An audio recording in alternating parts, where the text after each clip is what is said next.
জয় মা আদ্যার জয়।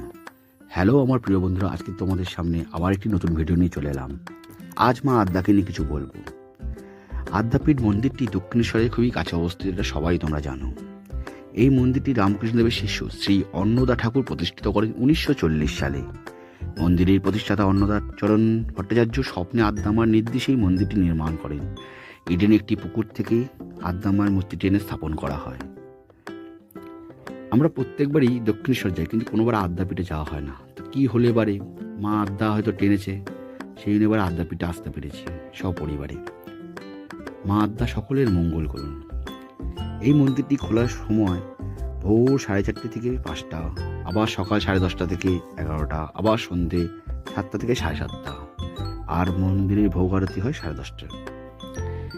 এই মন্দিরে মায়ের অপরূপ রূপ না দেখলে বলা যাবে না। ওপরে রাধাকৃষ্ণ, মাঝখানে মা, আর তার নিচে রামকৃষ্ণ পরমহংসদেব। তো প্রাণ ভরে মাকে দেখলাম, এবং কি বলবো, মা সকলকে ভালো রাখুক। এখানে একটি শিব মন্দির আছে, সেখানে আমরা সপরিবারে বাবার মাথায় জল ঢেলেছিলাম। খুব ভালো লেগেছে আদ্যাপীঠ।